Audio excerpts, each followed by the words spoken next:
Hallelujah, आमेन। थोड़ा सी आवाज में जान नहीं है। हालेलुया, आमेन। अब दिख रहा है कि हॉल जिंदा है। हॉल में जो जन बैठे हैं वो जीवित हैं। कहता है तुम हालेलुया बुला लो, नहीं तो मैं बाहर में पत्थर पड़ेगा सीधे जो दीवारें वो चिल्लाओ।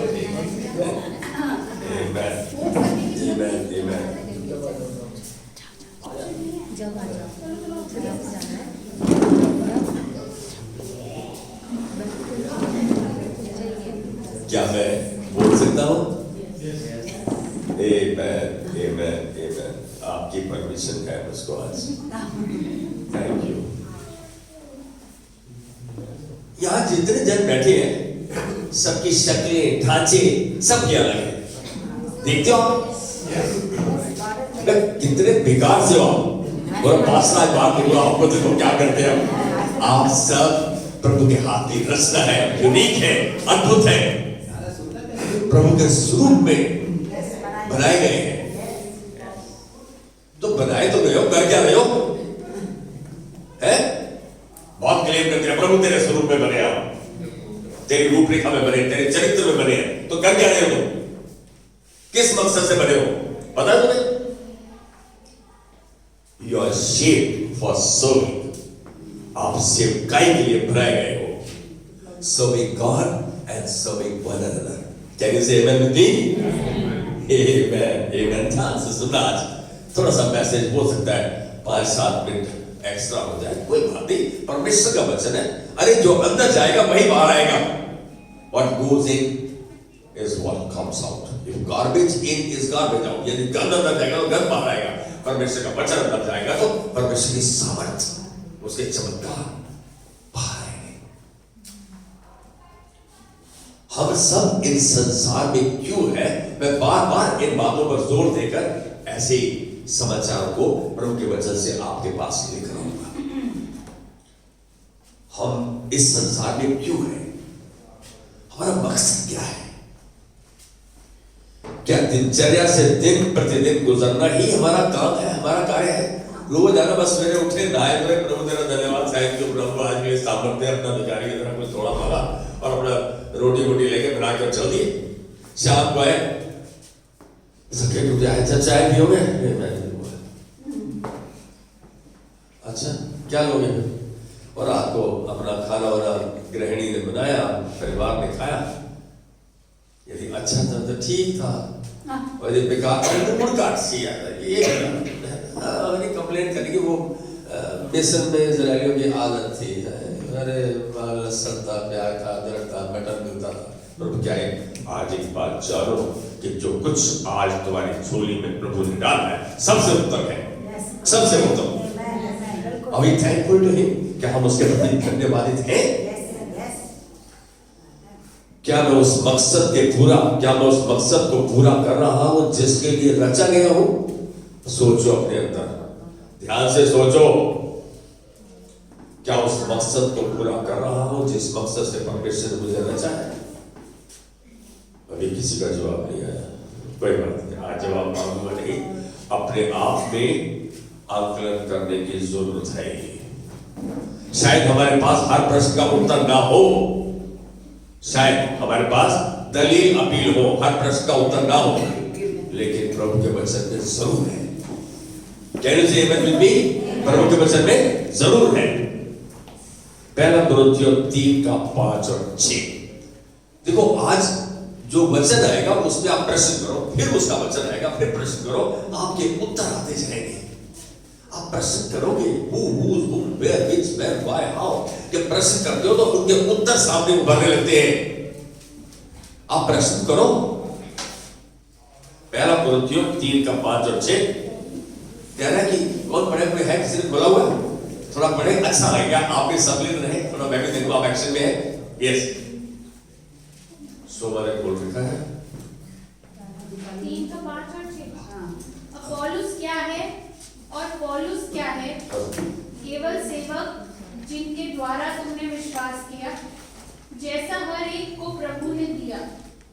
मैंने लगाया, अपोलोस ने सींचा, परंतु परमेश्वर ने बढ़ाया। अब सुनो ध्यान से, हम लोगों को ये पास्टर बड़ा अच्छा है, ये वाला लीडर बड़ा अच्छा है, वो पंजाब में, लुधियाना में, जलंधर में, अमेरिका में। आज एक बात बोलो, यहाँ कह रहे हैं पौलुस कौन है, अपोलोस क्या है? पौलुस क्या है? केवल सेवक जिनके द्वारा तुमने विश्वास किया। हाँ, किसी को तो प्रभु इस्तेमाल करेगा, तो मुझको इस्तेमाल क्यों ना करें? मुझको इस्तेमाल क्यों ना करें? परिस्थिति को भापे, जरूर जिस समय जहां भी जा रहे हैं, चाहे अपने ऑफिशियल ट्रिप में है, कहीं भी है, आपके एक्शन, आपके शब्द, आपके जो भाव है, वो परमेश्वरीय कार्य को दर्शाए। मैं नहीं कह रहा कि अपने ऑफिशियल जॉब में तो आपको बाइबल आता है, नहीं, उचित समय पर सुसमाचार प्रचार करो, अपना मुख खोलो जब जरूरत है। Preach gospel in all seasons, but open your mouth only if necessary. पौलुस कौन है? अपोलोस क्या है? कहते हैं सब सेवक है जिनके द्वारा हमने सुसमाचार सुना और विश्वास किया। मैंने लगाया, अपोलोस ने सींचा। इसका मतलब लगाया मैंने, किसी और ने सींचा, बढ़ाया किसने? परमेश्वर ने। कभी कभी कोई गवाही आती है कि पास्टर आपने प्रार्थना की थी, उनको थोड़ा सा सुधारना पड़ता है। इसके कोई मायने नहीं कौन प्रार्थना कर रहा है, इसके मायने है कौन चंगा कर रहा है। आमीन। प्रार्थना परमेश्वर है, चंगा परमेश्वर करता है, लेकिन किसी को तो इस्तेमाल करेगा उस दुआ के लिए, उस विनती के लिए, उस प्रार्थना के लिए, उस निवेदन के लिए। मैं क्यों नहीं? ये प्रश्न होना चाहिए। जिस समय आपके पास कोई विनती आती है, कोई समाचार आता है, कोई आपके पास ऐसी बात आती है, आप उसी समय आंखें बंद करके उस विनती को परमेश्वर के सामने लाओ। एक क्षण भी डिले नहीं होनी चाहिए। उसी समय जरूरी, आप उस शख्स के साथ उसी समय टेलीफोन करते ही आप उसको प्रभु के हाथ में दे सकते हैं। यही तो प्रभु चाहता है कि आप संवेदनशील हो। क्या जरूरत है? रात को जिस समय फोन आया, एक फोन आ गया, वो पौना घंटा तक मेरे पीछे, अरे भाई मैं तो परेशान हूं, मेरा दिमाग के सारे सब खाली हो गए, लेकिन प्रभु का धन्यवाद उस टेलीफोन के लिए। लेकिन उसके बाद जब सूरज का फोन आया, उस समय मेरे पास और कोई उपचार नहीं था कि परमेश्वर के हाथ में से अग्नि देना। आपको इसीलिए रचा है, तुम्हारे इसी बात को पौलुस ने बहुत साफ फिलिपियों 4:6-7 में कहा, किसी बात की चिंता मत करो। चिंता विषय है, किसी बात की चिंता मत करो, परंतु हर बात में तुम्हारे निवेदन, विनती, प्रार्थना, धन्यवाद के द्वारा परमेश्वर के सम्मुख उपस्थित किया जाए। इस समय तुम्हारा काम ये है, तुम्हारा काम ये है पोस्टमैन का, कि आप उस पोस्ट को फटाफट परमेश्वर के सामने ले आओ। कहते तब वो शांति, परमेश्वर की शांति जो हमारी सारी समस्या पर है, उसको हमारे हृदय और विचारों में मसीह यीशु में सुरक्षित रखेगी। वो सुरक्षित करेगा, शांति को स्थापित करेगा। जब शांति स्थापित करता है तो चंगा करता है, पहले फिर शांति को, तुम्हारी आर्थिक स्थिति को हेल्प करता है, फिर शांति को आप प्राप्त रहती है। यदि आपकी जरूरत खड़ी है और आपकी परेशानी बनी हुई है, उस समय शांति महसूस नहीं करेंगे आप। लेकिन परमेश्वर के वचन, प्रभु तेरा धन्यवाद, मैंने अपनी विनती तेरे हाथ में दे दी, अब मैं वो शांति जिसका वादा तूने किया उसको अपने हृदय और अपने विचारों में मसीह यीशु में सुरक्षित पाता हूं। धन्यवाद प्रभु, तूने कार्य कर दिया है, मैं तेरी महिमा को देखूंगा। आपको वचन के अनुसार चलना जरूरी है। किसने लगाया, किसने सींचा, लेकिन बढ़ाया किसने? वो असली मीनिंग है। सेवा के लिए बने हैं आप।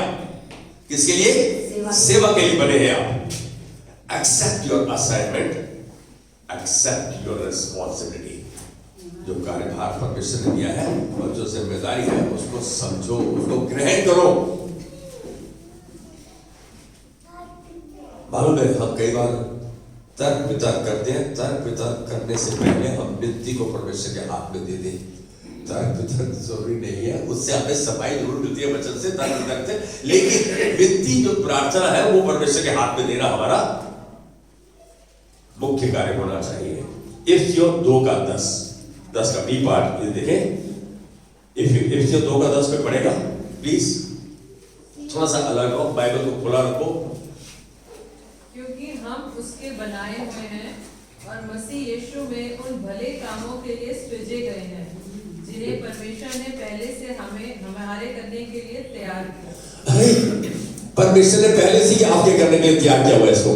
आप उसके बनाए हुए हैं, उसके सृजे गए हैं भले कार्यों के लिए। आपको उसको पता नहीं कि वो भले कार्य जो आपसे करवाना चाहता है उसने पहले से आपको असाइन करके हम खुश हो जाए। प्रभु तेरा धन्यवाद है, हमें सेवक के रूप में बनाया और वो कार्यों के लिए जिसके लिए तूने हमें रचा है। हम यहाँ है प्रभु, जब चाहे जैसे चाहे मुझे इस्तेमाल कर, मैं अवेलेबल हूं। और अपने आप को कहने के अनुसार अवेलेबल करें, अपने काम को, अपनी एजेंडे को पहला स्थान नहीं दे। देखो परमेश्वर आपका साथ देता है नहीं देता, आप परमेश्वर को प्रायोरिटी है आपकी, दो ना उसको। और में कई बार ऐसा हुआ कि मैं ऐसे इंपॉर्टेंट कार्य के लिए कारपोरेशन में जा रहा हूं अपनी मिसेस के काम के लिए, और नीचे उतर रहा हूं तो एक लेडी गाउन पहना हुआ उसने और रोती कि मेरा बच्चा रिस्पॉन्ड नहीं कर रहा, और doctor superintendent of medical hospital का निकल चुका था। अब मैं सोचा मैं इसको जानता मेरी सामने रखने सकता देखा उनको, लेकिन कोई बातचीत नहीं हुई। मैंने 1 सेकंड के लिए, मैं कहूँगा 10 सेकंड के लिए प्रार्थना की, प्रभु क्या अर्जेंट है और सब क्या इंपॉर्टेंट है। प्रभु ने बोला जो तेरे सामने हो तेरे को दिखता नहीं। मैं उसको नहीं जानता था, जो जिसके घर गए तो उसी किसी ने कहा आप ले जा सकते हैं तो इनको ले जाओ। भाई हॉस्पिटल लेके जाओगे, आपकी जेब में पैसे भी तो होने चाहिए। मैंने उसको अपने स्कूटर में बिठाया, उसका बच्चा बिल्कुल रिस्पॉन्ड नहीं कर रहा था। 3 साल 3-4 साल का बच्चा था, लड़का था। उसका पति मैनेजर था, आनंद में कोई कंपनी थी, लेकिन वो जा चुका था। उसको लेकर जा रहे हैं हम, और हम आशियाना की रेड लाइट पे गुजरे। मैंने हल्की से उसको चुटकी मारी, जैसे उसने हल्का सा हिला। हम सामने समुद्र हॉस्पिटल था, वहां गए, डॉक्टर के पास पहुंचे, डॉक्टर था नहीं। मैंने उसको बोला तेरा बच्चा होश में आ गया है, इस समय यहाँ से निकल, नहीं तो ये लोग लपेट लेंगे कि हम इसको ऑब्जर्वेशन रखेंगे या फिर पैजामा कराओ। और बच्चा होश में आ गया। तो बाद में अपने डॉक्टर को जब कंसल्ट किया तो डॉक्टर ने बोला कई बार बच्चे सांस को रोक लेते हैं, खींच लेते हैं, कई बार ऐसी परिस्थिति आ जाती है। शाम को उसके पति ने और जो सोसाइटी में पति थे थैंक यू बोल लगे, मुझे हल्का सा ये महसूस हुआ। प्रभु ने बोला देख क्या जो काम तूने करना था, जिसके लिए जा रहा था, वो बाद में भी हो सकता था। इसको अभी अर्जेंसी चाहिए थी। Let us see what is important, what is difference between urgent and important. हम इसका आकलन करें, देखिए क्या अर्जेंट है। आमेन। सेवा के लिए बनाए गए हैं आप, तो परमेश्वर, यदि आप सेवा के लिए बनाए गए तो परमेश्वर ने उन भले कार्यों के लिए रचा है जो उसने पहले से आपके लिए फिट कर रखे हैं, पहले के लिए निर्धारित कर रखे हैं। ये परमेश्वर की प्लानिंग देखो, जिसको चुनता उसके लिए पहले से उन भले कार्यों को निर्धारित कर देता है। आमेन, आमेन। आप कभी कभी सोचोगे प्रभु ये मेरे लिए क्यों, तो आप दूसरे को अपॉर्चुनिटी दे दो। अरे आपने इस्तेमाल हो, किसी और को इस्तेमाल कर लिया, उसके पास बहुत हाथ है। आप मेरे जैसे जब मेरे पास आए तो मैं क्यों नहीं हाँ कर दूं उसको, हाँ प्रभु।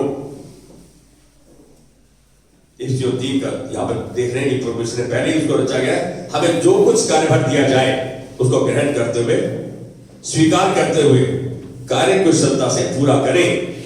उसको धन्यवाद से ग्रहण करते हुए कार्य कुशलता से पूरा करें। प्रश्न आता है मैं क्यों पूरा करूंगा, अड़ी तो है क्यों? क्योंकि यूहन्ना 17:4 बोला, यूहन्ना 17:4 इसमें यीशु ने कहा, ध्यान से देखना, मैं इसको वचन को खुद दे रहा हूं। यीशु ने क्या कहा और क्या किया, इसमें हमें अपने ध्यान को लगाने की जरूरत है। यीशु ने यदि ऐसा कुछ कहा और किया, वैसा ही हम करें, जैसा गुरु वैसा चेला। क्या कह रहे हैं यहां, जो कार्य तूने मुझे करने को दिया था, पिता से बात कर रहा है, और यीशु मसीह जो कार्य तूने मुझे करने को दिया था उसे पूरा करके मैंने पृथ्वी पर तेरी महिमा की है। उसे पूरा करके मैंने पृथ्वी पर तेरी महिमा की है। यीशु मसीह ने ऐसा किया, ऐसा कहा। यहां मैं कहूंगा कि जैसा गुरु वैसा चेला। तो आपसे भी यही आशा की जाती है कि जो कार्य प्रभु दे उसे पूरा करने को, प्रभु तूने मुझे दिया, मैंने उसे पूरा करके तेरी महिमा की है। यही तो चीज है ध्यान देने वाली। परमेश्वर को धन्यवाद है प्रभु, ये करने के लिए तूने मुझे इस्तेमाल किया, मैं धन्यवाद की भेंट चढ़ाता हूं। कितना जरूरी है। जैसे यीशु मसीह सेवकाई के लिए पृथ्वी पर आए, और आप और मैं भी परमेश्वर से गाय के लिए रचे गए हैं। आपको इस पृथ्वी पर खास कार्य के लिए भेजा व रखा गया है। आपको इस पृथ्वी पर खास कार्य के लिए भेजा है और रखा गया है। आपको एक काम तो पास्टर करेंगे, आप कौन है? पास्टर भी आपकी तरह मनुष्य है, उसको एक जिम्मेदारी दी गई है। आपके पास बड़ी जिम्मेदारी है, आप जाने इस बात को। हर एक जन के पास उसने उसके जो कार्य जो उसने निर्धारित करके उसके लिए उसने काबिल बख्शी है, उसने वरदान दिए हुए, दान दिए हुए आपको। He has blessed you with those capabilities. वो कार्य कुशलता के साथ उसने आपको बनाया है, आपने वो क्वालिटी दी है। मैं नहीं समझता हम किसी के साथ मैच खाते हैं, सबको अलग अलग दान दिए, वरदान दिए हैं। हम अपने दानों और वरदानों का कार्य कुशलता से इस्तेमाल करें, उस कार्य को पूरा करें जो प्रभु ने हमें दिया है। परमेश्वर की प्लानिंग को हम समझ भी नहीं सकते, लेकिन समझना जरूरी है। उसके वचन के द्वारा हम उसे जान भी सकते हैं, समझ भी सकते हैं। इफिसियों 2:10 दोबारा पढ़ रहा हूं, इस बात को पक्का करता है that you were created by God for a life of good deeds which He prepared in advance. जो उसने पहले से आपके लिए निर्धारित कर रखा है। इसलिए इफिसियों 6:7 और 8, इफिसियों 6:7 और 8, प्लीज कौन तेजी से बोल सकता है वचन को? यस, पढ़ो बेटा। और उस सेवा को मनुष्यों की नहीं परंतु प्रभु की जानकर सच्चे हृदय से करो, क्योंकि तुम जानते हो कि जो कोई जैसा अच्छा काम करेगा, चाहे दास हो चाहे स्वतंत्र, प्रभु से वैसा ही पाएगा। आमेन। मैं सेवा क्यों करूं? याद आ रहा है, जो भी सेवकाई, जो भी कार्य आपको प्रभु देता है, उसको ऐसे करो जैसे मैं प्रभु के लिए कर रहा हूं। अरे यार मेरे को बोल दिया, मैं थोड़ा किसी और को बोल देते, ठीक है, कोई बात नहीं, बिल्कुल ठीक।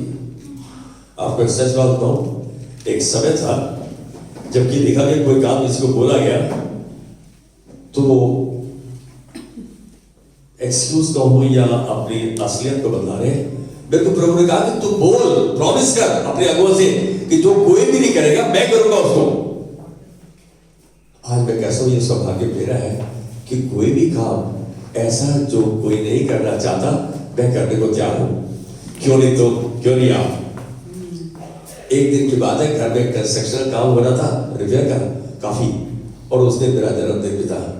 मेरे को बोला गया, शायद मुझे उस समय अच्छा लगा, मैं आज नहीं होगा, मेरा जन्मदिन था, मेरे घर में काम चल रहा है। तो मेरे अगुआ ने कहा कोई तो करेगा ना टेंडर, किसी को तो करना होगा। मालूम है उस समय प्रभु ने हियाब जुटाया, हिम्मत जुटाई, मैंने कमल को फोन किया, साथ में मेरे घर के आ जाओ, और वो काम बहुत इंपॉर्टेंट था। मेरी बात को समझ रहे आप? प्रभु कैसे इस्तेमाल करेंगे? जब तक आप हाँ नहीं करते, जब तक आप प्रभु के कार्य को प्राथमिकता नहीं देते, कैसे इस्तेमाल हो गया? आप एक बार हाँ करो, खड़े हो जाओ, तैयार है, हाँ करो, मैं आओ, मैं जाऊंगा, प्रभु आपको इस्तेमाल करेगा। He will use one who is available, जो उपलब्ध है उसी को तो इस्तेमाल करेगा। सीमा की जेब में पैसे मैं इस्तेमाल कर सकता नहीं कर सकता, तो जो मेरी जेब में है वो इसी इस्तेमाल करो। जो दान मुझे बख्शा आओ ना देने का और कार्य करने का वो मैं करूंगा। जो मेरी जेब में पैसा है उसको इस्तेमाल कर सकता हूँ ना, तो जो दान मुझको बख्शा है उसी का इस्तेमाल तो होगा। यहाँ प्रभु चाह रहा है कि हम किसी भी काम को जो हमें सौंपा जाए, दिया जाए, उसको ऐसा जानकर करें जैसा आप प्रभु के लिए कर रहे हो। प्रभु को तो हम कहते हैं प्रभु तेरी कृपा करते हैं, तेरा धन्यवाद, खूब डांस डूस करते हैं, लेकिन जब काम करने वाले वहां से किसी और को भेजा, क्यों भाई? चलो कोई बात नहीं।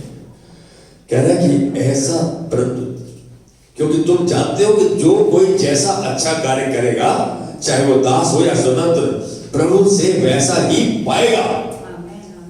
What you sow, so shall it be. जैसा बोगे वैसा काटोगे। जैसा प्रभु की सेवकाई करोगे फल वैसे ही होगा। मालूम एक समय आगे, आज सच्चाई अपने हृदय की बात बताऊं, एक बार मेरे को ऐसा मन में आया, अरे कौन से धंधे में फंस गया तू, तो पागल फंस गया तू, थोड़ा से मतलब शैतान ने काम में ऐसी फूंक मारी तो कहाँ पे काम। लेकिन आज एक बात बताऊं, कुछ सालों से ऐसा मैं सुना, प्रभु सच में तूने जिस भले कार्य के लिए मुझे रखा है, तेरा धन्यवाद। आप किसी का दुख सुन सकते हैं, किसी के लिए विनती कर सकते हैं, आपको बताने की जरूरत भी नहीं है। अरे जब प्रभु उसको पूरा कर देता तो महिमा प्रभु को दो, क्योंकि इसके कोई मायने नहीं किसने लगाया किसने सींचा, लेकिन बढ़ाना प्रभु का काम है। आमीन। क्या बात है। क्यों कह रहा मैं प्रभु के लिए क्यों करूं? अरे कमाल है, मेरे पास सब कुछ है, मैं करूंगा। अब तो मेरे पास बड़े सारे नाम भरे हुए हैं, खूब मारे सालों साल खा पी और मौज कर उसी रात स्वर्गदूत आ गया। आज ही प्रभु ने कहा कि तेरे प्राण को लेकर भाई तुम्हें नहीं पता आपकी उम्र, आपके क्षण, आपके श्वास कब पूरे हो जाए। जिस समय आपके पास सेवकाई का मुद्दा आता है, कार्य आता है, वृत्ति आती है, उसी समय हथियार लो उसको, टेक होल्ड ऑफ इट। कह रहे क्यों? मालूम है इस बात, इस सच का खुलासा यिर्मयाह नबी ने अपने वचन में कहा, परमेश्वर ने किया, और हम इस सच को भली भांति जान ले। इस बात में क्यों परमेश्वर यहां खुलासा कर रहा है यिर्मयाह 1:5 में कि मां के गर्भ में रचने से पहले मैंने तुझ पर चित्त लगाया, तू जानता नहीं है ये काम तेरे को करना है, तेरे को पता नहीं है। मैंने इसको तेरी मां के गर्भ में, अभी तू कहीं भी नहीं था, उस समय तुझ पर चित्त लगाया और उत्पन्न होने से पहले ही तेरा अभिषेक किया। कितनी बार हम ऐसी गलतियां करते हैं, प्रभु आज ताजा अभिषेक दे दे, बस आज ताजा अभिषेक दे दे। अरे उसने तुम्हें अभिषेक किया है, He has anointed you। मैंने तुझे जातियों का भविष्यवक्ता ठहराया। परमेश्वर की नजदीकी में जाओ, वो भविष्यवाणियां नहीं, चंगाई के वचन को बोलो, में पूरा हो जाएगा। आप जहां बैठे हो वहीं से बोलो, बिल्कुल पूरा होगा। आप प्रभु के वचन के साथ है, उसके संतुलन में है, यही चाहिए। God wants you to be in resonance with His word 100%। पूरा वो करेगा। अरे जो आपकी जिम्मेदारी आप करो, उसका काम करने में वो सामर्थ्य है, वो अपने वचन का पक्ष लेता है। He backs His word completely। अपने वचन का पूरा साथ देता है, कहता I will, he will, बोलता है कि मेरे वचन जिस मकसद के लिए भेजा गया है, वो अपना काम पूरा करके ही आएगा। तो आप उसके वचन को थामे हुए चल रहे हो, क्यों नहीं पूरा? Can you say amen with me? देख रहे हो कितनी बड़ी कृपा दृष्टि की है हम पर परमेश्वर ने, कि हमारी मां के गर्भ में रचने से पहले ही उसने हम पर चित्त लगाया, हमारे लिए और भले कार्यों को रचा, हमें उसके लिए सम्मानित किया उन दानों और वरदानों से, और हम उसका इस्तेमाल किए बगैर कब्र में चले जाते हैं। Please don't go to the grave with your potential to do the best that God has put in you। How uniquely God has favored each one of us। परमेश्वर ने कैसे आपको फेवर किया है। सच में आप बचाए गए हैं कि प्रभु की सेवा करें, आप बनाए गए हैं कि प्रभु की सेवा करें।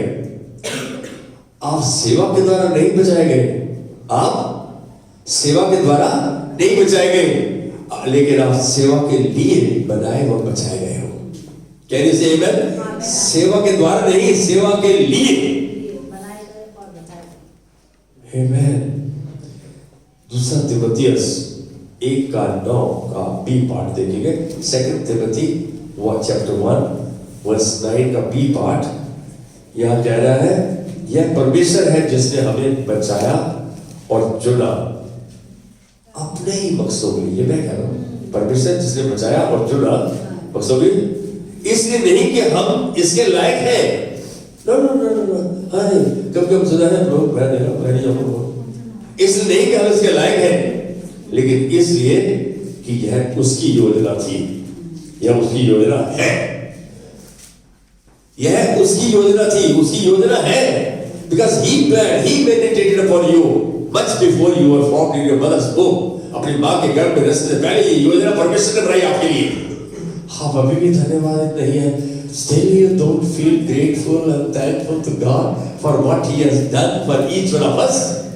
हर एक के लिए उसने जो हमारे लिए रचा है, बोला है, बनाया है। आपको कितनों को मालूम है?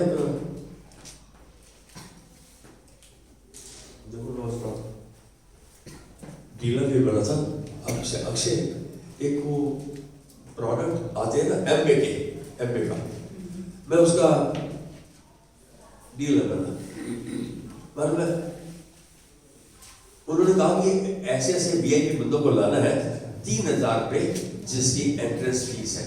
अरे कौन आएगा भाई, पैसे कौन देगा? फर्स्ट स्ट्रोक में 15 बंदों को रेफर किया मैंने, उनके 45,000 रुपए जमा कराए। तो जो डायमंड था, जो बंदा 2 लाख रुपए हर महीने को 2-2.5 लाख 3 लाख रुपए उसको हर माह, उसे मैं इस लड़के को मेरे पास लेके आऊं जो मेरे से ऊपर 4 में कह रहे थे। आज एक बात हो, आप लोग वो जन हो जो प्रभु के पास ऐसे हीरो को जो तरासा जाना है उनके पास लेके आना है। आपको मालूम है तिमाई का पुत्र बर्तिमाई क्या कर रहा था? भीख मांगता था। एक क्लोक पहन रखा था उसने। जब उसने उसको कौन था डांटने वाला? डेजी थी, टंडन था, अक्षय था, गन्नू था, थे। उन्होंने कहा अबे चुप, तू तो यहाँ भीख मांगता है, रोज तेरे को ब्रेकफास्ट के लिए 4 चीजें देके जाते हैं, लंच के लिए मिलता है, सब कुछ तेरे को यही मिलता है, यही पे देके जाते हैं, क्यों गुरु को तंग करता है? उसने ये पूछा कौन जा रहा है? अरे कौन जा रहा है? कह रहा यीशु मसीह। उसने सुना था यीशु मसीह जगह का जन्म का अंधा था, तिमाई का पुत्र बर्तिमाई बार्तिमेयुस। तो जब उसे मालूम पड़ा यीशु जगह का है, उसने पुकारा, शायद अपनी प्रार्थना में पुकारा, फिजिकली पुकारा, स्पिरिचुअली पुकारा। उससे पुकारा यीशु, ओ दाऊद के संतान मुझ पर दया कर। अब मेरे जैसे भाई बहनों ने उसको कहा चुप, ये ले 50-100 रुपए, तू चुप कर, तेरे को तो पैसे चाहिए। हमने उसकी उस जरूरत को पहचाना ही नहीं। यही आज हमसे हो रहा है, हम पहचान ही नहीं पाते क्योंकि प्रभु के वचन के नजदीकी में नहीं है। उन भले कार्यों में लग जाए जो हमारे माँ के गर्भ में रस्सी से पहले उसने निर्धारित कर रखे हैं। मालूम है यीशु मसीह ने क्या कहा? हम 4-5 जिनके नाम लिए, कहता है अरे तुम इसको मेरे पास लेके आओ, इसको मेरे पास लेके आओ। तो उस मैन का जवाब दिया प्रभु ने आपको, इनको मेरे पास लेके आओ, जिनको पकड़ते हो मेरे हाथ में दो, मेरे पास लेके आओ। जस्ट मालूम है उस शख्स का रिएक्शन देखो, जब उसने कहा कुछ खड़ा हो, वो तुझको बुलाता है। इसने अपना कोट उतारा, ग्लोब उतारा, फेंक दिया, इसका मतलब भिखारी बन के आत्मा को फेंक दिया, छोड़ दिया उसको और आ गया गुरु के पास। और यीशु मसीह ने क्या पूछा उसको? बोल मैं तेरे लिए क्या करूं? हम भी किसी न किसी रूप में हम भी अपंग हैं, हम में कुछ न कुछ अपंगता है, कमी है, घटी है।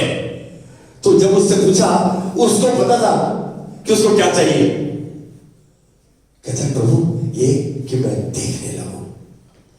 आज मेरे सामने और तुम्हारे सामने जो थोड़े संपन्न है यीशु मसीह है, हम कंफ्यूज हो जाएंगे, मैं प्रभु से क्या मांगू? प्रभु का चाहे तेरे विश्वास के अनुसार तेरे लिए ऐसा ही हो। और उसी समय बार्तिमेयुस तिमाई का पुत्र बर्तिमाई देखने लगा। कहते वो आनंदित होता हुआ यीशु के पीछे हो लिया। ये था उसका रिएक्शन। आज हमारा रिएक्शन क्या है? मैं कहता हूं जैसे जैसे आप संपन्नता, आप कार्यकुशलता, आप परफेक्शन की स्टेट में जाते हैं, प्रभु के पीछे होने के लिए और तत्पर हो जाए। मैं आज एक बात कह रहा हूं, सबसे अच्छा समय कौन सा है प्रभु के साथ बात करने का, समय बिताने का? मैं बताएगा मुझको वचन के अनुसार। भोर की प्रार्थना, डेजी भोर की प्रार्थना में कितना अच्छी बात है। 3 से 4 बजे भोर कहलाता है, जिस समय कोई पक्षी नहीं, कोई दूध वाला नहीं, कोई न्यूज़पेपर नहीं, उस समय।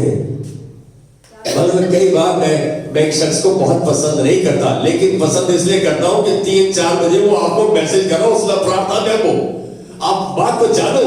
अरे आप पसंद नहीं करें इसके क्या मैंने? परमेश्वर उससे प्यार करता है, परमेश्वर ने उसको अपने मकसदों के लिए रखा है वहां पे। क्यों नहीं आप इस बात को ध्यान देते? आपको इसलिए रखा है कि उस समय आप प्रभु से बातचीत करो और वो मांगो जो प्रभु आपसे चाहता है। दूसरों के लिए मांगना, आप जब दूसरों के बारे में संवेदनशील है तो प्रभु आपके बारे में जागरूक है। He is aware of what you need. then your needs are met. Can you say amen? This is how God wants you to operate. परमेश्वर चाहता है ऐसे आप कार्य करें ताकि वो आपके अंदर और आपके द्वारा वो करे जो उसने निर्धारित किया है। अच्छा लगता है मुझे जब प्रभु का कहना मानता हूं मैं, इसलिए नहीं कि ये आप उसके लायक है, इसलिए कि ये उसकी योजना है। आमेन। पहला कुरिन्थियों 6:20। भाई ऐसा क्यों कह रहा है? तुम ऐसा क्यों करो जैसे प्रभु के लिए कर रहे हो? है प्रभु भाई क्यों कहता कि इसलिए क्योंकि दाम देकर मोल लिया है हमें उसने, हम उसके बंधुआ मजदूर हैं। पौलुस ने कहा, पतरस ने कहा था उसका बंधुआ मजदूर हूं। अरे 25 साल से के बाद पौलुस कह रहा है मैं सबसे बड़ा पापी हूं। कोई बहुत तो पापी कहना चाहे था, मैंने पास ने कहा शाबा लाओ है। पता क्या है? परमेश्वर के उन दासों के द्वारा परमेश्वर का चरित्र झलकता है कि यीशु मसीह प्रभुओं का प्रभु है। वो स्वर्ग से आया, उसने अपने आप को दिया। आज क्या हम अपने आप को प्रभु के कार्य के लिए, प्रभु की सेवकाई के लिए, उन मकसदों के लिए जो उसने हमारे पैदा होने से पहले रचे, क्या हम तैयार हैं इस कार्य के लिए? Can you say amen with me? Yes Lord, we are here, we are ready. क्योंकि दाम देकर बोल लिया है हमें उसने, इसलिए अपनी देह के द्वारा परमेश्वर की महिमा करें।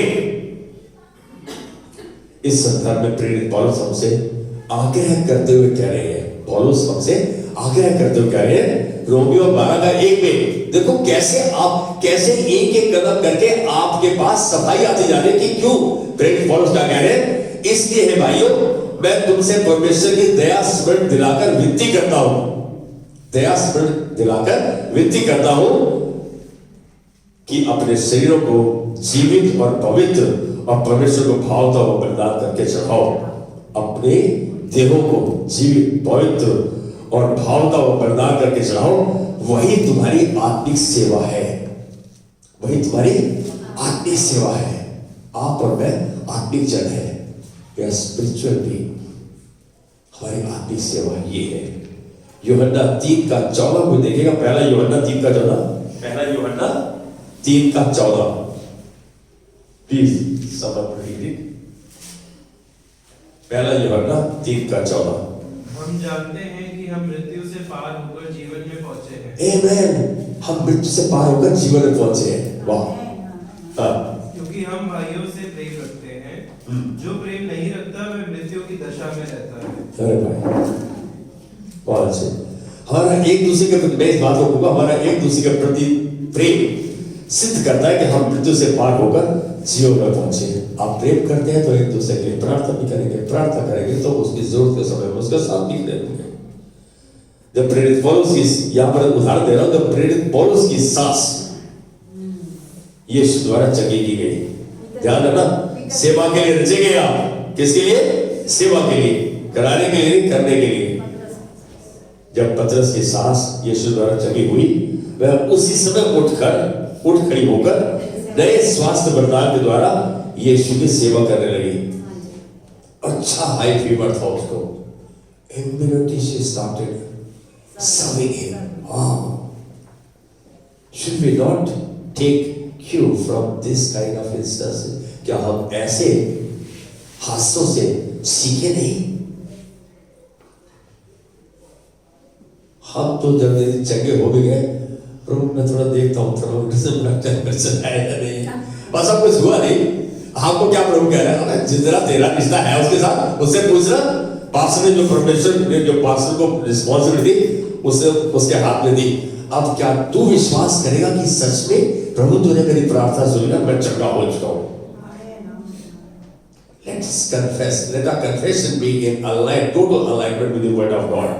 हमारा जो अंगीकार है परमेश्वर के वचन के संतुलन में रहना चाहिए। हम चंगे हुए हैं कि हम दूसरों की सेवा करें, दूसरों के साथ खड़े हो, दूसरों की मदद करें। पहला कुरिन्थियों 12:29-30 कोई पढ़ेगा? इस बात को पक्का करता है। यस, पहला कुरिन्थियों 12 का 29-30। यस। क्या सब प्रेरित हैं? क्या सब भविष्यवक्ता हैं? क्या सब उपदेशक है? क्या सब सामर्थ्य के काम करने वाले हैं? क्या सबको चंगा करने का वरदान मिला है? क्या सब नाना प्रकार की भाषा बोलते हैं? क्या सब अनुवाद करते हैं? तुम बड़े से बड़े वरदानों की धुन में रहो। परंतु मैं तुम्हें और भी सबसे उत्तम मार्ग बताता हूँ। यहाँ आप बुलाए गए हैं कि आप प्रभु की सेवा करें। आपकी जीविका कार्य का क्षेत्र कोई भी क्यों ना हो, आपको मसीह सेवकाई के लिए ही बुलाया गया है। आमीन। आपको मसीह सेवकाई के लिए बुलाया गया है। दूसरा तीमुथियुस 1:9 देखें कोई प्लीज। दूसरा तीमुथियुस 1:9, जिसने हमारा उद्धार किया है और पवित्र बुलाहट से बुलाया, यह हमारे कर्मों के अनुसार नहीं पर उसके अनुग्रह और उद्देश्य के अनुसार है। उसके अनुग्रह और उद्देश्य, उसके मकसद, उसके प्लान के हिसाब से है। ये यीशु के अनुग्रह से हम पर हुआ है। सच यही है कि तुम एक चुना हुआ वंश, राजपथधारी याजकों का समाज हो। कौन हो? चुना हुआ वंश, राजपथधारी याजकों का समाज हो। हमें पता हमारे क्या पोजीशन है मसीह यीशु में। उसने हमें चेयरमैन बनाया और हम चपरासी की तरह बिलीव कर रहे हैं। मेरी बात समझ रहे हो? कोई बात नहीं बेटा, एक चीज तेरे को बताऊंगा, आगे से अपने पास पैड और पेन रख। जब वचन बोलते उसको देख, घर जाकर उन वचन को देख। आज का संदेश है इसके साथ ये वचन कैसे जोड़ रहे हैं। दूसरी बात देखो, तीसरी बात देखोगे, वो वचन आपका हो जाएगा। वचन आप मतलब परमेश्वर से के साथ मिलकर उसके साथ बातचीत कर रहे हो, उसकी बात को सुन रहे हो, उसको पढ़ रहे हो, उसको समझ रहे हो। इसका मतलब परमेश्वर की नजदीकी में बढ़ रहे हो। आप कौन हो? आप राजपथधारी याजकों का समाज, चुना हुआ वंश। तो यदि आप राजपथधारी याजकों का समाज है तो उसके गुण प्रकट करो ना, है? चेयरमैन चपरासी बोल रहा है, प्लीज ये दान थोड़ी दूसरे दफ्तर में ले। चेयरमैन ऐसे कहेगा क्या? बोलो जाओ, चेयरमैन की तरह बिहेव करो ना। प्रभु नहीं चाहता कि आप उसके वचन के विरोध में अपने आप को प्रकट करें, उसके वचन के संतुलन में बने रहे। तुम भी मसीह की देह द्वारा व्यवस्था के लिए बने हुए बन गए। मसीह की देह द्वारा व्यवस्था के लिए बने हुए बन गए कि उस दूसरे के हो जाओ। वो दूसरा कौन है? यीशु मसीह। जब व्यवस्था के लिए बन गए तो हम दूसरे के लिए हो जाए। जो मरों में से जी उठा उसके हो जाए हम, ताकि हम परमेश्वर के लिए फल आए।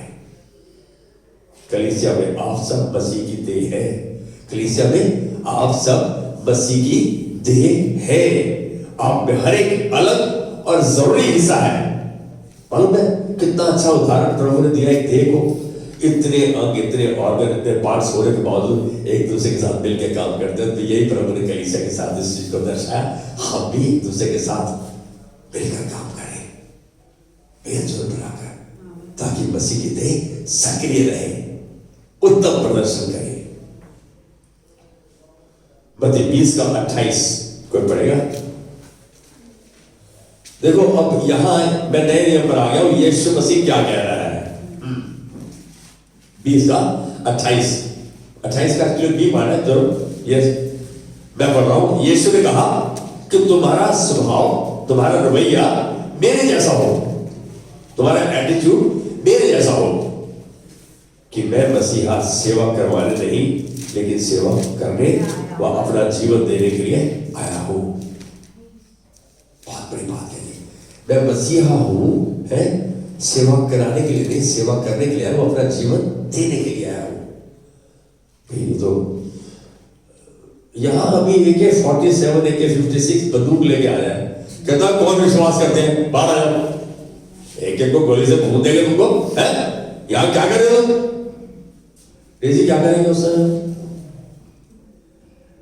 मैं तो वैसी आई थी, मैं तो वैसी आई थी, डेजी ले आई थी, ऐसे कहने बोले जैसे कोई बात नहीं, थोड़ी देर बाद आएंगे।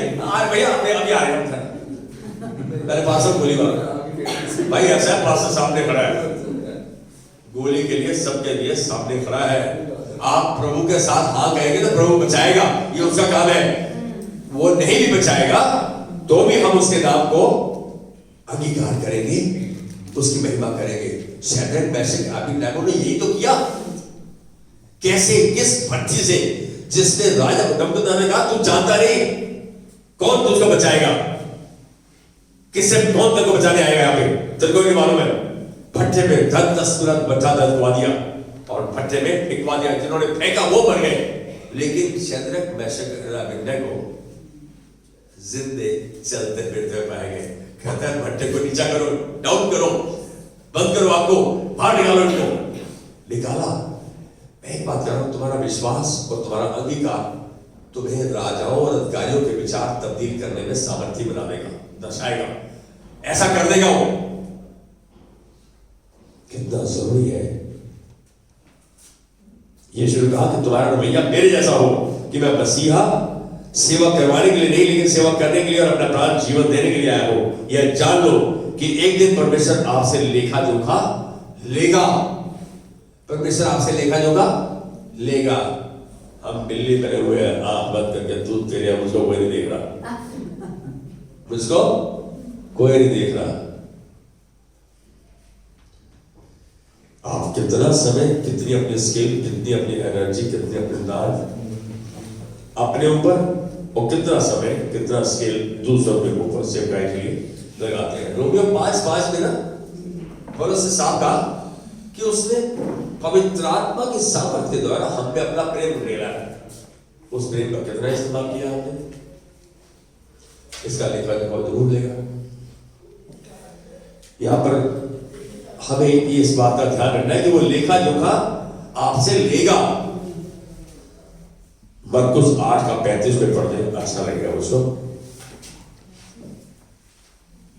मरकुस 8:35, so can you read बेटा? Mark 8:35, Sheri can read. क्योंकि जो कोई अपना प्राण बचाना चाहे वह उसे खोएगा, हाँ।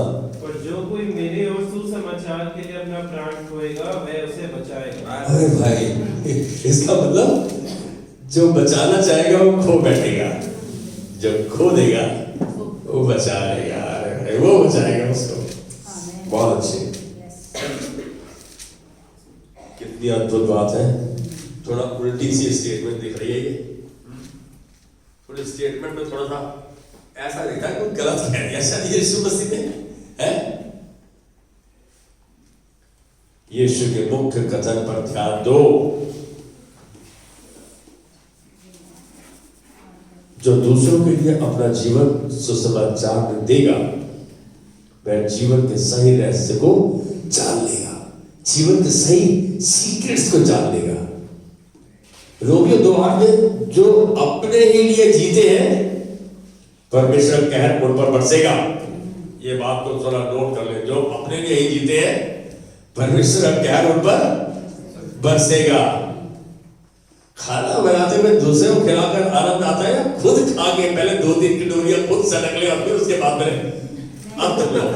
दूसरों को खिला के जो आनंद आता है। सही बात, सही। दूसरों को खिलाकर मजा आता है। कहने जी इसमें तो मैंने देखा है, यहाँ पर मैक्सिमम जन ऐसे हैं, एक को तो मैं आंखों से देखता हूँ कि उसके पास दान है, बनाकर सबसे उत्तम और दूसरों को खिलाकर खुश होते हैं। और मैं समझता हूँ ये दान तुम्हें उभरता रहे और तुम इसमें आशीषित हो। सेवकाई ही के द्वारा हम जीवन के रास्ते में रहस्य को जान पाते हैं। सेवकाई ही के द्वारा हम जीवन के रहस्य को जान पाते हैं। मालूम है एक वचन मुझे याद आ रहा है, भजन संहिता 25:14, भजन संहिता 25:14 कह रहा है यहोवा के भेद को वही जानते हैं जो उससे डरते हैं, वह उन पर अपनी वाचा प्रकट करेगा। He will reveal his secrets to them। अरे भाई, जो परमेश्वर के रहस्य में सीक्रेट, जो सच में वो बात करना चाहता है वो उनको रिवील करेगा। किन के लिए? जो उससे डरते हैं। इनसे पहले आयतों में कहता है कौन है जो यहोवा का भय मानता है। 25:12 में यहोवा उसको उसी मार्ग से जिससे वह प्रसन्न होता चलाएगा, वह कुशल से टीका रहेगा, उसका वंश पृथ्वी का अधिकारी ठहरेगा। यहाँ डरने का, प्रेम करने का, परमेश्वर की आज्ञा मानने का इतना बड़ा फल यहाँ 14 में बोल रहा है कि जो यहोवा का भय मानते हैं, यहोवा उन पर अपनी वाचा को प्रकट करेगा, रिवील करेगा, साफ बताएगा, ये चाहता हूं तेरे से। प्रभु के बड़े बड़े दास कई चीजें कहते हैं, अरे कितना समय बिताते हैं वो प्रभु के चरणों में, उनके हृदय में वो आत्मा दी है जो दूसरों के लिए उन्होंने। हम देख रहे हैं वो तो शेवरलैंड में जा रहे हैं और बड़े बड़े जहाज उनके अपने हैं। अरे परमेश्वर ने उनको सब कुछ बख्शा है, पहले उनका समर्पण वो प्रभु के हाथ में अच्छे औजार की तरह इस्तेमाल किए जाते हैं। इफ्सियों 2:10 हमने पहले बोला, बस यीशु में आप परमेश्वर के हाथ की रचना है उन भले कार्यों के लिए जो प्रभु ने पहले ही से आपके लिए तैयार किए हैं। आप सेवा व प्यार ही के द्वारा, सेवा व प्यार ही के द्वारा परमेश्वर की महिमा को देखोगे और उसमें चलोगे। आप परमेश्वर की सेवा के लिए बनाए गए हैं। You are and you were shaped for serving God. जब आप इस सच को जान गए हो तो आइए खड़े हो जाएंगे, अपने आप को परमेश्वर के हाथ में देंगे कि प्रभु आज जब सच्चाई को तूने हम पर प्रदर्शित किया है, प्रकट किया है, हम इस कहे को प्रभु थामे हुए अपने जीवन को जिएंगे। प्रभु धन्यवाद देते हैं आज तेरे बेटे बेटियों के लिए, इस झुंड के लिए, उन परिवारों में जिनको ये संबोधित करते हैं, प्रतिनिधित्व करते हैं। आज तेरा दास तेरे अनुग्रह में इनको तेरे हाथ में लेते हुए तेरे जो दान और वरदान तूने बख्शे हैं उनके लिए धन्यवाद देते हुए कहते हैं प्रभु हम तेरा कहा मानेंगे, तेरे कहे पर चलेंगे। जब जब तो हमें मौका देगा हम उस सेवकाई के लिए ना नहीं, हमारी हाँ है, हम उपलब्ध है प्रभु। आज तेरा दास इनको तेरे हाथ में देते हुए तेरे अनुग्रह के सिंहासन से वापस आशीषित ग्रहण करता है। तेरा प्रकाश हमेशा इन पर चमके। ये तेरे लिए नमक और ज्योति की नाई प्रभु अपने जीवनों में जीवन जिए। आज धन्यवाद तूने इस व्यक्ति को सुना है, तूने आशीषित किया है, आशीष का स्रोत बना दिया है। हम इनके अंदर के द्वारा तेरी महिमा को देखते हैं यीशु मसीह के नाम में। Amen amen. God bless you. अब हमारे पिता का प्रेम, यीशु मसीह का अनुग्रह और पवित्र आत्मा की सहभागिता हम सब पर लगातार बनी रहे। Amen amen. God bless you. Have a wonderful day and a wonderful week. There is some refreshment